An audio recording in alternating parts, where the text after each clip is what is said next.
صحابہ کرام نبی صلی اللہ علیہ وسلم کے عاشق تھے اور ان میں سے پہلا نمبر حضرت ابو بکر صدیق رضی اللہ تعالی عنہ کا تھا۔ حافظ ابن حجر رحمۃ اللہ علیہ نقل کرتے ہیں کہ ایک محفل میں حضور صلی اللہ علیہ وسلم نے ارشاد فرمایا، مجھے 3 چیزیں بہت محبوب ہیں، خوشبو، نیک بیوی اور میری آنکھوں کی ٹھنڈک نماز میں ہے۔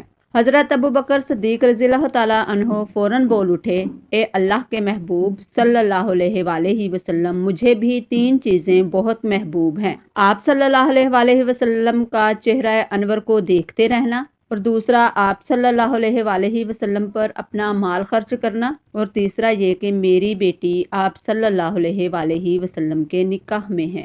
اب ذرا ان تینوں باتوں کا اندازہ لگائیے کہ ان کا مرکز اور محور کون بنتا ہے۔ وہ ہیں نبی کریم صلی اللہ علیہ وسلم کی ذات اقدس۔ جب ہجرت کا حکم ہوا تو نبی کریم صلی اللہ علیہ وسلم حضرت ابو بکر صدیق کے گھر تشریف لے گئے۔ حضرت ابو بکر صدیق کے دروازے پر دستک دی تو وہ فوراً حاضر ہوئے۔ آپ صلی اللہ علیہ وسلم نے حیران ہو کر پوچھا، اے ابو بکر، کیا آپ جاگ رہے تھے؟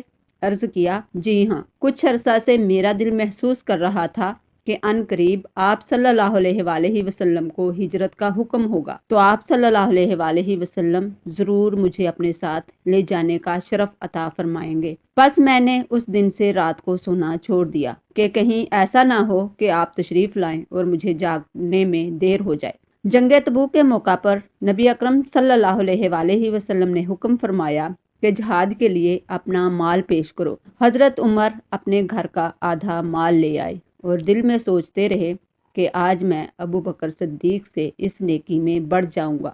لیکن جب صدیق اکبر آئے تو نبی اکرم صلی اللہ علیہ وسلم نے پوچھا، اے ابو بکر، آپ اپنے پیچھے بیوی بچوں کے لیے کیا چھوڑ آئے ہو؟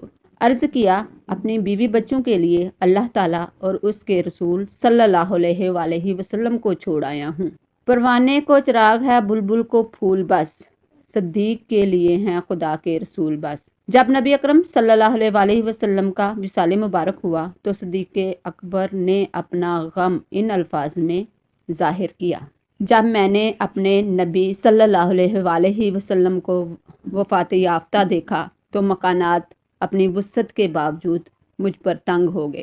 اس وقت آپ صلی اللہ علیہ وسلم کی وفات پر میرا دل لرز اٹھا اور زندگی بھر میری کمر ٹوٹی رہے گی۔ کاش میں اپنے آقا صلی اللہ علیہ وسلم کے انتقال سے پہلے قبر میں دفن کر دیا گیا ہوتا اور مجھ پر پتھر ہوتا۔